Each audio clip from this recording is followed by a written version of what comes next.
이 시간 우리에게 주신 하나님의 말씀은 마태복음 21장 23절부터 27절입니다. 제가 봉독합니다.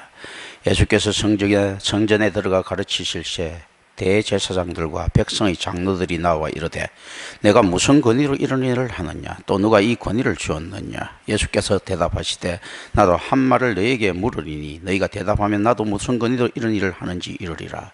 요한의 세례가 어디로부터 왔느냐 하늘로부터냐 사람으로부터냐. 그들이 서로 언언하여 이르되 만일 하늘로부터라 하면 어찌하여 그를 믿지 아니하였나 할 것이요 만일 사람으로부터라 하면 모든 사람이 요한을 선지자로 여기니 백성이 무섭다여. 예수께 대답하여 이르되 우리가 알지 못하노라 하니 예수께서 이르시되 나도 무슨 권위로 이런 일을 하는지 너희에게 이르지 아니하리라. 아멘. 23절에서는요, 마태의 연대기에 따르면 예수님께서 성전을 정하신 다음날 성전으로 돌아서서 그곳에서 가르쳤습니다. 상당히 큰 의미 있는 메시지를 던져주고 있는 거죠. 성전의 기능이 부패되어 있다면 그 가르칠 자격, 그 공간조차도 그 자격이 없는 거죠.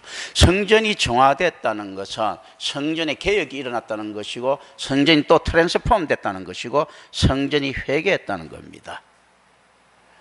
그래서 이 땅이 새하늘과 새 땅으로 바뀌었을 때 왜 이 땅에서 사람들을 갖다가 사람들만 변하면 되지 않겠느냐 했는데 실제 그렇지 않다는 거죠. 우리가 보고 있는 식물이나 동물이나 토양 모두 다가 범죄했습니다. 하나님께 저주받은 그 땅이고 그 동물이고 그 식물들입니다.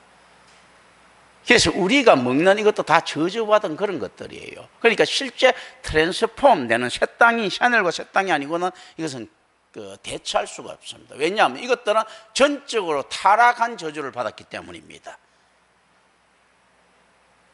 성전이라는 것은 너의 존재가 이 땅에 들어온 것인데 성전은 부패성을 가지고 있지만 이 땅은 전적으로 타락성을 가지고 있습니다. 그래서 엉터리 성전이라도 유대교 성전은 하나님으로부터 나왔기 때문에 또다시 너머로부터 이 땅에 허락된 경건한 것이기 때문에 실제로 개혁이 필요한 것입니다.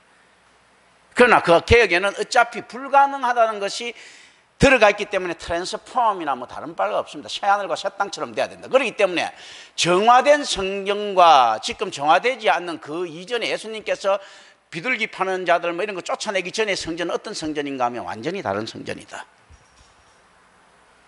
그럼에도 불구하고 성전의 기능상 연속성을 가지고 있다. 왜냐하면 하나님의 은혜가 과거로부터 있었다면 하나님의 은혜의 영원한 속성에 비추어 볼 때 연속성을 가지고 있고 리폼하는 개혁되는 모습들도 가지고 있다라는 거죠. 또 그럼에도 불구하고 이 땅에 이 성전 자체가 완전히 부패했다면 사실 리폼 갖고 되지는 않는 거죠. 그죠? 이런 개념들을 우리는 좀 생각해야 됩니다. 어디서 가르치는가 했을 때요,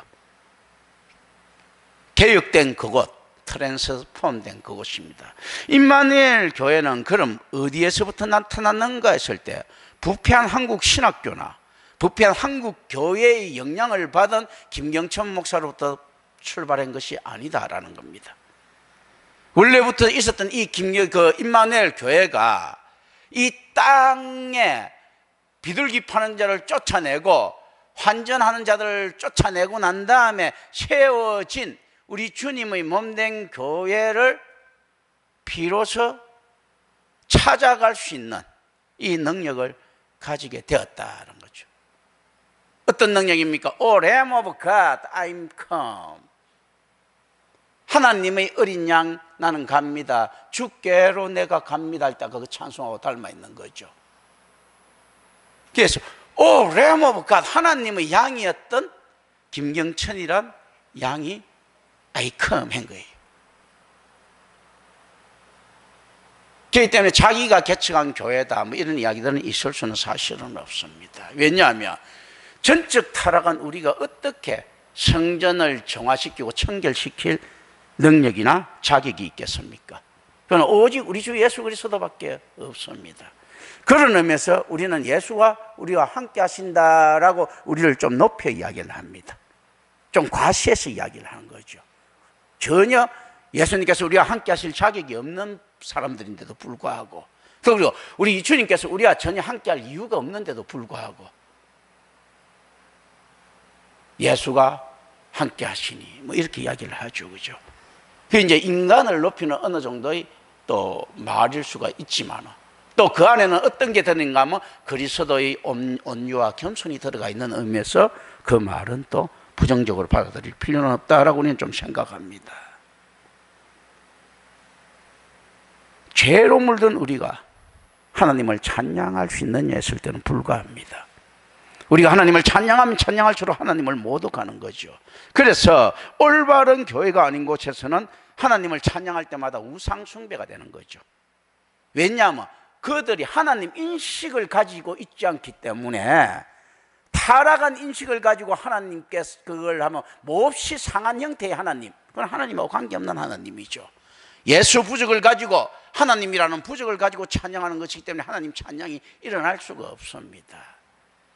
어떤 자들이 하나님을 찬양할 수 있는가 했을 때 만몬을 쫓아내고 그 위에 세상의 배척 위에 초라하게 종교 지도자들에게 공격받는 그 목회자 예수 이야기입니다. 우리도 그 선상에 서 있어야 된다. 그때 어떻게 할 수 있는가 했을 때 더 가르칠 수 있다, 또 들을 수 있다라는 개념을 우리는 알아야 됩니다. 여기서 예수님께서 가르치신 내용은 언급되지 않습니다. 그러나 예수님께서 무엇을 가르쳤었는가 했을 때 다시 하나님 나라의 여명을 전하실 것이라고 추정하고 있습니다. 왜냐하면 성경이 무엇입니까 했을 때 하나님 나라다라고 우리가 고백을 합니다. 물론 신학적으로는 이게 알브레트 리처리 업적입니다. 알브레트 리처리 성경이 뭡니까 했을 때 하나님 나라다. 자유주의 신학의 황태자라고 하죠. 자유주의 신학의 창시자가 술라이 어마라며 그걸 종합한 황태자가 리처리라. 리처리에 이르러서 심지어 이런 말들 듣죠. 개신교 자유주의가 종합되는데 개신교 자유주의의 1등 공신이 누구들인가 했을 때 그 사상은 누구 배경을 가지고 있는가 했을 때 임마누엘 칸트, 헤겔, 그리고 술라이 어마어. 칸트의 지성과 헤겔의 지성과 칸트의 도덕과 술라이 음악의 직관이 합쳐져서 자유주의 신학이 완성됐다. 얼마나 아름다운 이야기입니까? 지성, 도덕, 직관들, 영성이죠. 하나님이 누구십니까? 했을 때 술라이 어마는 이야기합니다. 절대 의존의 감정이다. 그럴듯하지 않습니까? 하나님이 누구십니까? 할 때 최고선이다. 그럴듯하지 않습니까?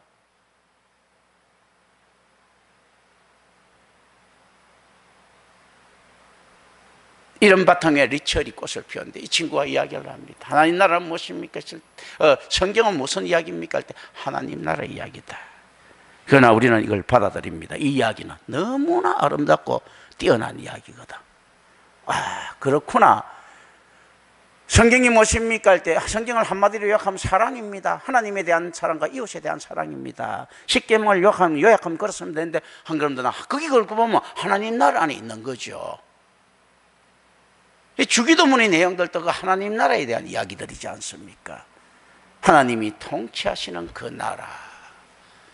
마르틴 루터는 일찍 이야기하죠. 두 왕국설, 물론 어거스틴으로부터도 나온 이야기들이지만 투 렘스, 두 통치를 이야기합니다. 어거스틴은 하나님의 도성과 지상의 도성을 이야기합니다. 시비타스 데이, 하나님의 도성, 시비타스 테르네나, 지상의 도성을 이야기합니다. 하나님의 도성에서의 사랑은 카리타스를 이야기하고 지상의 도성에서 사랑은 큐피도타스를 이야기합니다. 루터는 두 왕국이 있다. 하나님의 나라와 하나님의 왕국과 이 땅 세상 왕국이 있는데 예수님께서는 어떻게 이야기하십니까? 하나님의 것은 하나님의 것으로, 가이사의 것은 가이사의 것으로. 그래서 예수님의 범위는 어딘가 했을 때 하나님의 나라의 것을 가르친다. 이게 뭐만 교회의 본질입니다. 우리 주님의 몸된 교회죠. 교회의 본질입니다. 교회는 삼일체적 교회라고 제가 말씀드렸습니다. 저희 말이 아니고 신학적으로 경건한 선배들로부터 지금까지 고백하는 거죠. 하나님 나라의 백성. 그러나 교회 자체가 하나님 나라라고 보기에는 힘들다. 그러나 그 백성들이 있는 곳이다. 그러니까 하나님 통치가 이루어지는 것이다. 그게 주기도문에서는 어떻게 이야기합니까? 하늘에서와 이루어진 것 같이 땅에서도 이루어지는 아버지 나라의 통치를 이야기합니다. 교회를 이야기하는 거죠. 그러니까 교회를 보게 해주셔서 이야기입니다. 하늘에서와 같이 땅에서도. 그러니까 하나님 나라의 백성. 두 번째, 그리스도의 몸, 성령의 전. 이 삼일체적 교회입니다. 그래, 우리나라 하나님 나라의 백성으로서 교회가 하나님 나라는 아니지만 교회를 통하여 하나님 나라를 미리 맛본다, 선취해서 맛본다라고 합니다. 폴헤버라고 하죠. 폴헤버. 선취해서 맛본다. 미리 가진다. 실제 가지는 거예요. 이런 것들을 교회가 가르쳐야 될 것인데, 그렇다면 이 교회는 어떤 교회인가 하실 때 하나님 나라의 통치가 이루어지고 그 가르침이 이루어지는 우리 주님의 몸된 교회란 말입니다.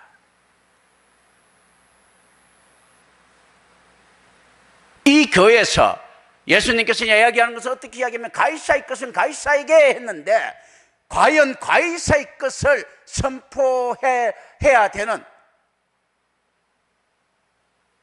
권리를 목사는 가지고 있습니까?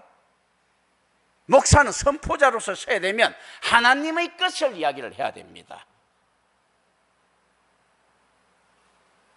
그럼에도 불구하고 이런 것은 있을 수가 있죠. 가이사의 것은 없다, 헛상이다, 나싱니스다, 마귀 나싱니스라고 했죠. 그렇다고 볼 때는 어떻는가 하면 세상의 것처럼 보이는 하나님의 질서를 이야기할 수는 있어도 하나님의 것을 세상의 것처럼, 가이사의 것으로 갖다 쓰는 일은 있을 수는 안 된다. 하나님의 것은 하나님의 것으로, 가이사의 것은 가이사의 것으로 예수님께서 말씀하셨지 않습니까?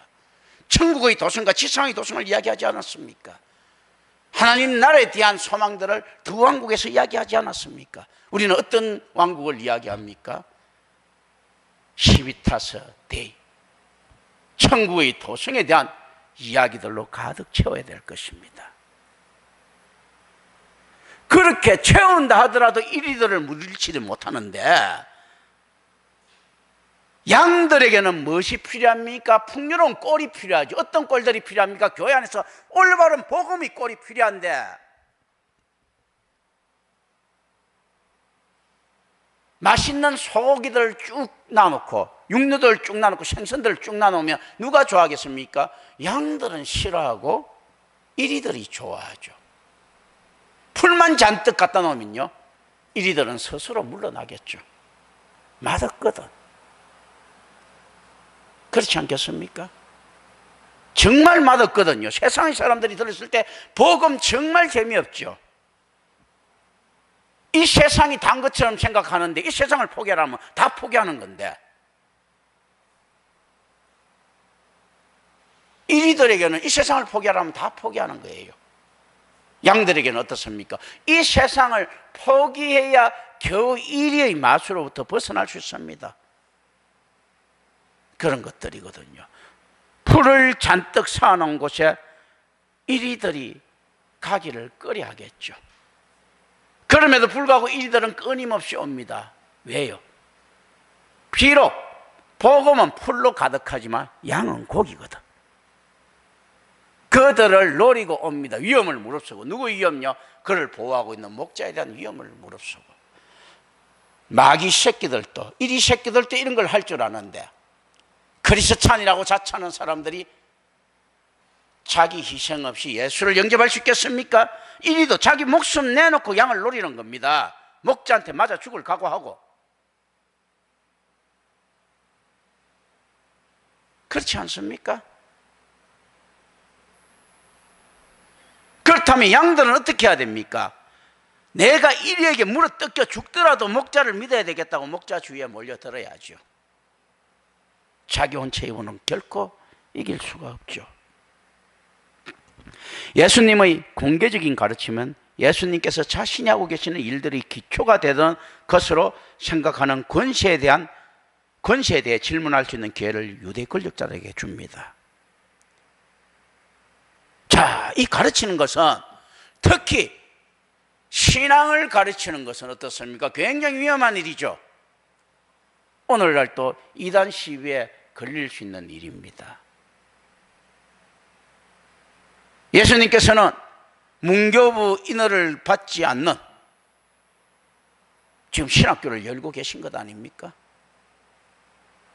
그러니까 그 안에서 인허가인 레이족들이 볼 때 이거 실제 족보상으로도 안 맞죠. 다윗 자손이 이렇게 제사장에 개입한다는 것도 맞지가 않고,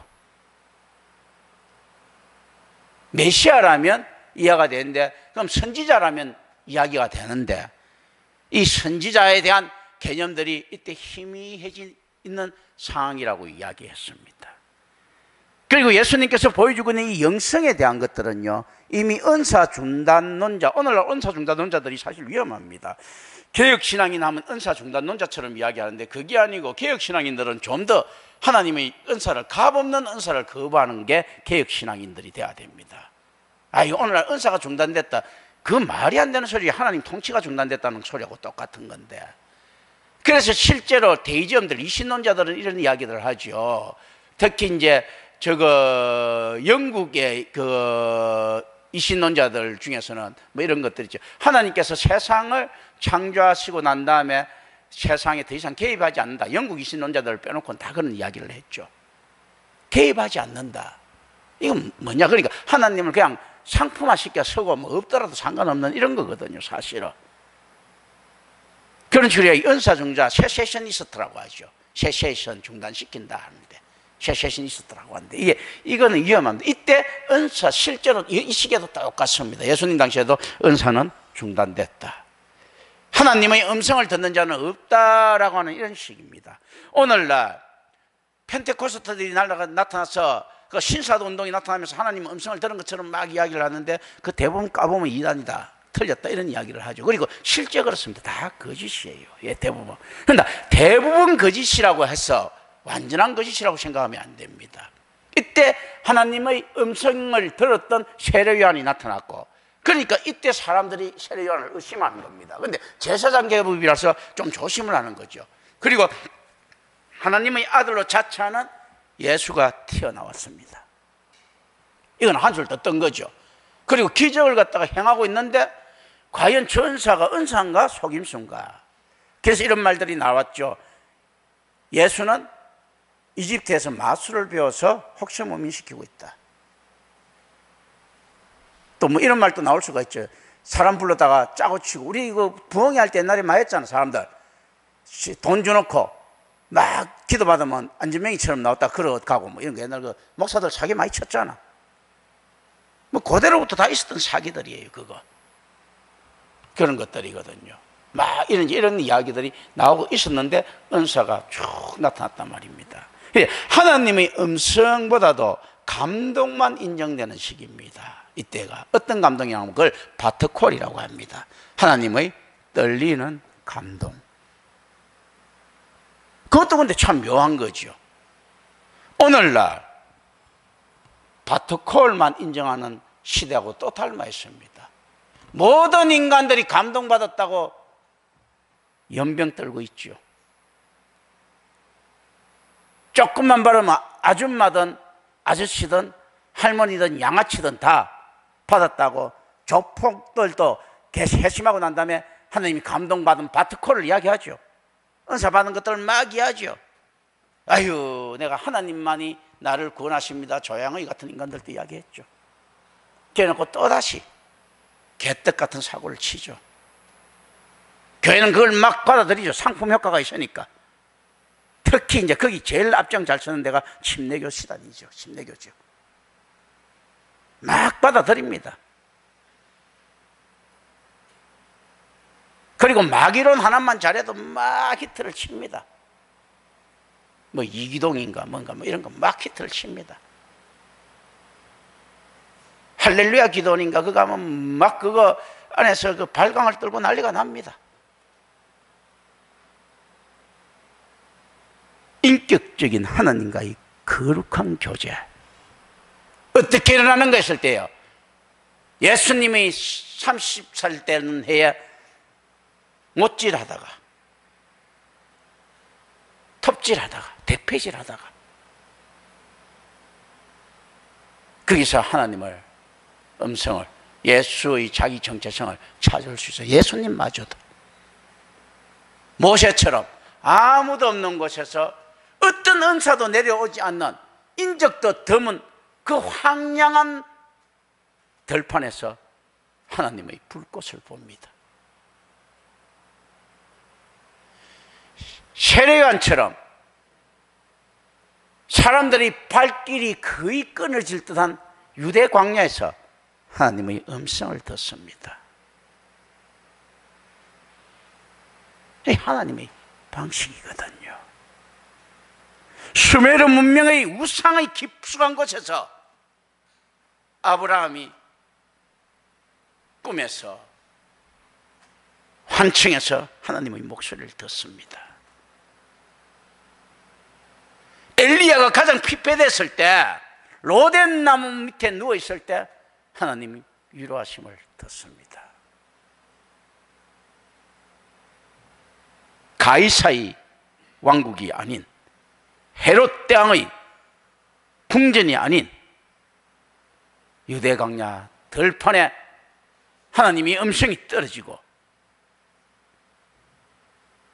초라한 마국간에서 예수 그리스도가 동방박사들의 경배를 받습니다. 세상이 볼 때는 어떻습니까? 지들끼리 리그죠. 아주 마이너 중에서도 아주 마이너 리그입니다.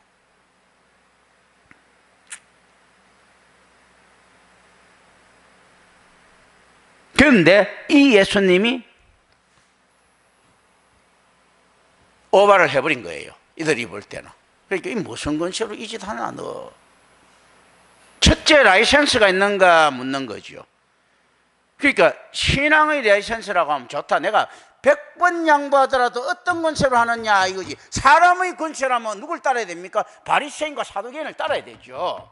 바리새인도 안 돼요. 사두개인의 라이센스 인허증을 받아야 될 것 아닙니까? 우리가 목회 안수를 교단에서 받으면서 이게 도장 받듯이 뭐 저도 그렇게 받았습니다만은 그렇게 받아야 될 것 아니에요 보면요. 그럼 사람으로 안 받으면 하나님으로부터라고 이야기를 해야 되는데 그 라이센스를 받았느냐 라고 했을 때 신성모독으로 몰고 갈 수가 있죠. 왜냐하면 여기는 엄청난 가도기에 지금 서 있죠.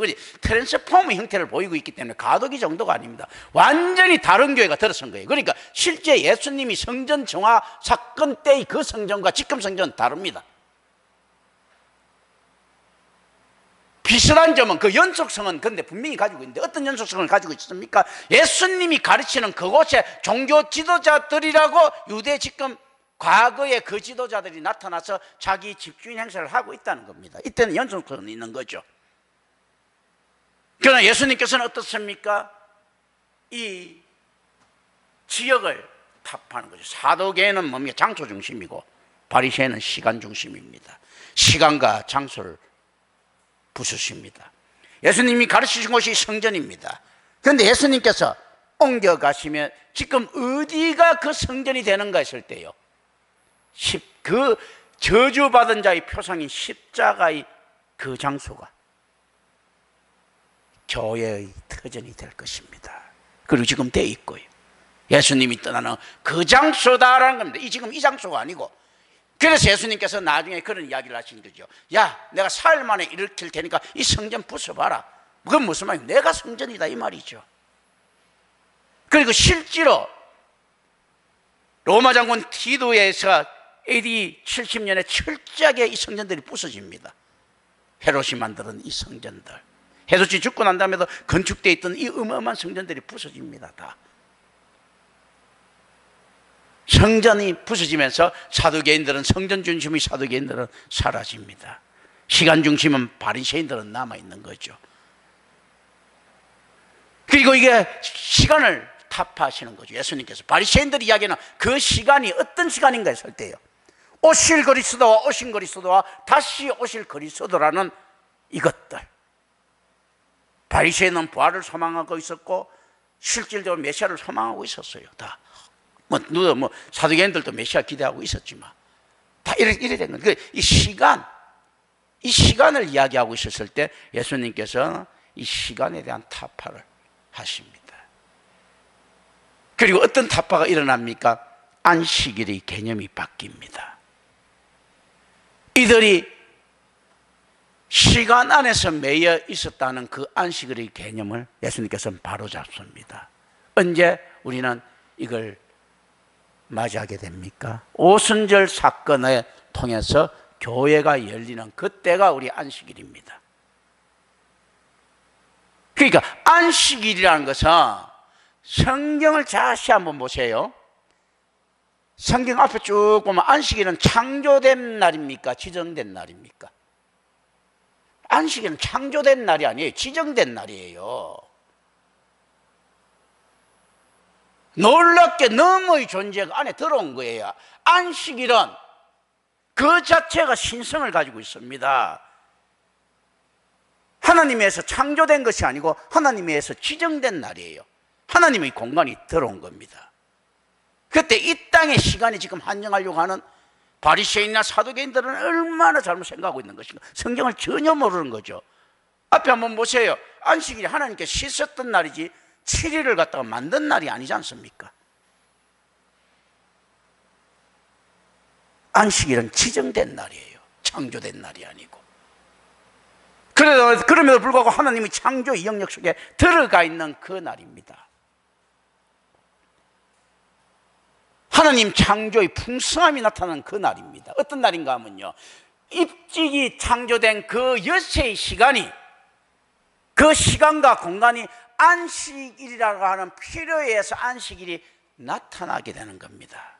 출현하게 되는 거죠.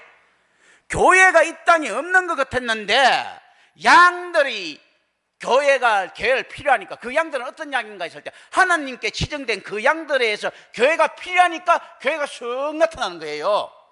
이 땅에서 만들어진 것들이 아닌데 쑥 나타나는 겁니다. 6일간의 시간이 무엇이 필요합니까? 하나님을 영접할 수 있고 하나님과 관계할 수 있는 이 시간이 없으면 우리가 죽으니까 하나님이 필요하니까 안식일이라고 하는 시간의 교회가 나타나는 겁니다. 안식일과 교회는 닮아있지 않습니까? 시간의 교회가 쑥 나타나는 거죠. 그런 의미에서 우리가 죄를 한번 생각해 볼까요? 술라의 엄마 같은 사람을 죄를 하나님의 원인으로 돌립니다. 왜냐하면 하나님이 주권에 절대 주권을 너무 강조하다 보니까. 그런데 맞지, 하나님 절대 주권 강조하는 거. 죄도 하나님의 영역에서 벗어날 수 없다. 그럼 그 조정자가 하나님 아니신가 하는, 이성적으로 볼 때 그렇게 이야기합니다. 그래서 평생 정말로 깨끗하게 산 목회자죠. 학자이기도 하지만 그런 거거든요. 그러나 이제 자유주의 신학자죠. 이런 것들 때문에. 그런데 그러면서도 죄를 규명 못하고 있는데 임마누엘교회 김경천 목사는 이야기를 합니다. 죄는 하나님께서 창조하신 것이 아닌데 이 세상에 나타났습니다. 그게 가능합니까? 불가능하죠.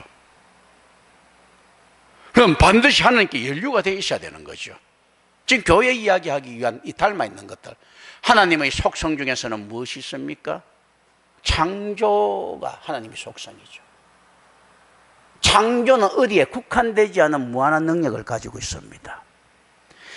인간은 무에서부터 유로 창조된 것 존재입니까? 유에서 유로 창조된 존재입니까? 인간은요, 유에서 유로 창조된 존재입니다. 우리가 무로부터 나왔다는 이런 엉터리적인 발상은 버려야 됩니다. 우리가 흙으로부터 만들어졌지 않습니까? 그런데 흙이 무에서 흙이 됐어요. 유가 됐어요. 그렇다고 무라고 보면 안 되는 게, 하나님께서 유라고 하면 완전한 유입니까? 뭡니까? 완전한 유예요.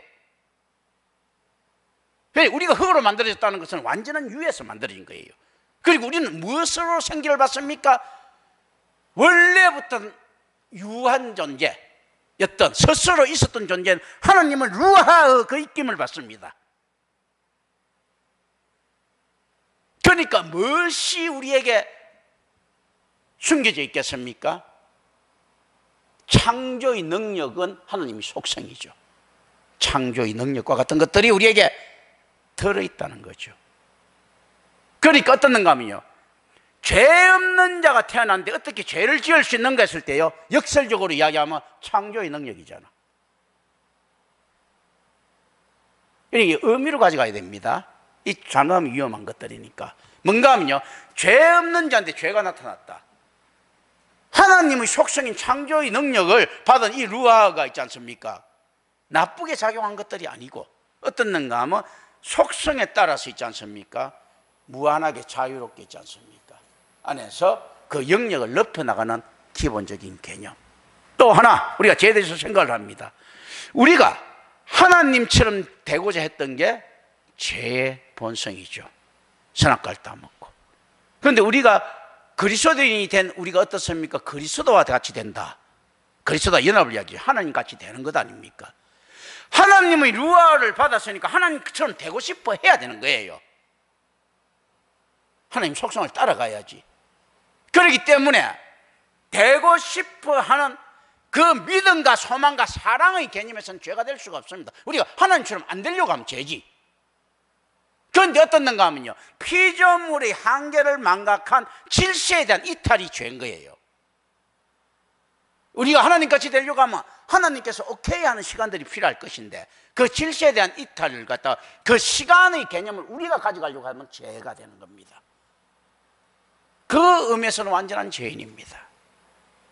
하나님같이 되고자 하는 거룩함에 하나님이 질서에 대한 이탈이 들어가 버리면 그것까지도 죄가 된다는 개념들을 우리가 좀 생각합니다. 그러나 어쨌든 하나님의 루아를 받은 우리가 하나님같이 되고자 하는 경건한 마음들을 가지고 있어야 되는 것들은 맞습니다. 어느 시각에서 바라보느냐, 반역이냐, 속성이냐. 죄가 하나님으로부터 하나님께서 창조하신 것은 아니지만 어떻습니까? 하나님의 속성을 가진 우리들이, 하나님의 형상을 가진 우리들이 통해서 나타난 본능적인 것은 아니고 본성적인 것은 아니지만 본성과 본능처럼 자리 잡은 것들. 그래서 하나님께서는 기계 신이 아니신 것입니다. 선택과 유기라고 하는 딱 기계로 고정시킨 것이 아닌 선택과 유기라고 하는 풍성함 속에 우리를 놔두고 진행시키고 있었다라는 것을 우리는 좀 생각합니다. 그걸 가지고 이 교회의 개념들을 생각해야 됩니다. 교회는 시간과 공간밖에 존재이나 어떻게 나타납니까? 우리의 소망에 의해서, 믿음과 소망과 사랑에 의해서 나타나는데 우리의 소망이라는 것은 있을 수가 없죠. 전적 타락한 우리가. 그러나 우리가 가지고 있는 하나님의 속성이 그 사랑과 교감하게 만든다. 하나님의 루아가 없어질 수는 없죠. 하나님의 루아가 저주받을 수는 없습니다. 그래서 우리가 전적 타락한 것은 피조물로서도 맞는데 하나님의 속성으로서는 그 부분들이 있다. 그러나 이걸 전적 타락에서 비켜갈 수는 없다는 거죠. 누구만 찾을 수 있는 것이기 때문입니까? 하나님께서만 지정하고 찾을 수 있는 이 세상 것이 아니기 때문입니다. 피조물과의 교제에서는 일어날 수가 없기 때문입니다. 그렇기 때문에 우리 죄를 대속하실 일은 오직 하나님 자신밖에 없으신 겁니다. 하나님 자신의 죽음만이 우리 죄를 씻을 수 있을 밖에 없는 것입니다. 이런 것들을 우리는 좀 생각합니다. 그런데 그럼에도 불구하고 이런 일들이 권세에 대해서 질문할 수 있는 기회를 유대 권력자들에게 제공했습니다. 그리고 결국 이 공회의 대표자들, 즉 대제사장들과 백성의 장로들은 예수님의 죽음에 주도적인 역할을 감당하게 됩니다. 역사적으로 신앙적으로 불행한 사건이라고 하지만 이들의 업적은 엄청나게 크죠. 이들을 통해서 예수가 죽지 않았다면 하나님의 계획은 불발되는 겁니다.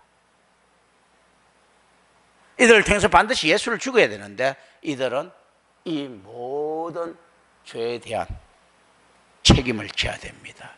가룟 유다에서 예수님이 배신당해야 되는데 가룟 유다가 저주받은 자의 표상이 됩니다. 공의로우신 하나님의 법칙에서 이게 옳으냐 했을 때 옳다. 더 큰 것을 위해서 작은 것을 희생시키는 것이 아니고 이들은 마땅히 자기가 해야 될 일을 했고 마땅히 자기가 해야 될 이 일 자체가 하나님의 질서에 대한 반역이 되기 때문입니다. 예수 그리스도는 하나님의 뜻에 따라 죽어갔지만 또한 예수 그리스도는 인간의 욕심에서 죽어갔습니다. 하나님께서 이 인간의 욕심을 이용했는가 했을 때 그럴 수는 없습니다. 하나님 질서 속에 담아 놓았지만 그럼 인간이 어떻게 뭐에 예수 죽이는 죄가 있습니까? 할 때 반드시 있죠. 이 왜냐하면 예수의 죽음에 대한 책임은 하나님께 있지 않기 때문입니다. 예수님의 죽음에 대한 사랑은 하나님께 있는데 인류에 대한 사랑은 하나님께 있지만 예수의 죽음에 대한 파멸적인 행동들은 하나님께 있지 않기 때문입니다. 그런 미묘함들을 우리는 좀 생각해야 됩니다. 그런데 이들은 우리에게 참 고마운 존재들이죠. 예수를 죽일 수 있었던 그 시대의 사람들. 그렇게 따지면 마귀도 얼마나 고마운 존재입니까? 아담과 하와를 유혹해서 죄 지을 가능성이 있는 존재였던 우리를 죄 지을 가능성이 없는 존재로 만들어주지 않습니까? 그러나 그럴 수가 없죠. 마귀는 언제나 우리의 대적이죠.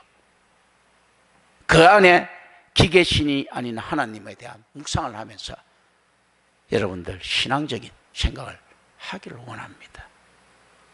많은 이야기들을 할 수가 있겠지만 의미를 느끼면서 이야기를 합니다. 임마누엘 교회에서 선포를 받았던 그 말씀을 가지고 성경을 쳐다보면서 묵상하려고 생각을 합니다. 그리고 하나님 중심으로 한번 생각을 해보세요.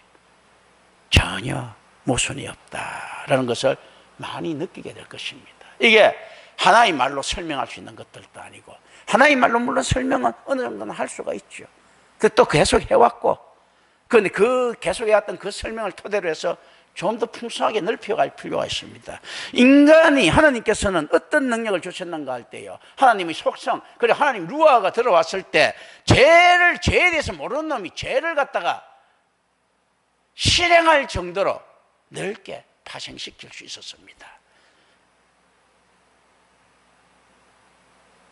죽음에 대해서 모르는 놈이 남들도 죽일 수 있을 정도로 넓게 그 기능을 향상시켜 왔습니다. 하나님이 크신 사랑에 대한 것들을 우리가 더 넓게 확산시킬 기능이 없는 것일 때 있습니다. 우리가 은혜로 그 루아를 받았기 때문입니다. 두 개의 질문으로 이루어진 본문은 둘 다 권세의 출처를 묻는 것입니다. 이렇게 같은 내용을 그 질문을 두 번 반복하는 것은 어떤 일이 있어도 이에 대한 대답은 반드시 들어야 되겠다는 그들의 강한 의지를 담고 있습니다. 그런데 이들이 과연 그들이 원하는 바를 얻을 수 있을까라는 것은 실패하는 것을 우리가 보게 되는데, 그런데 또 이게 또 과연 실패했는가 하는 것은 여전히 성경을 읽는 우리들에게 주어진 다이나믹 이퀴플랜스입니다. 우리에게 주어진 내러티브로서의 게셔트입니다. 이 이야기를 또 제가 다음 주에 선포를 할 것입니다. 기도드리겠습니다. 은혜로우신 아버지 하나님 감사합니다. 우리 주 예수 그리스도 이름으로 기도드립니다. 아멘.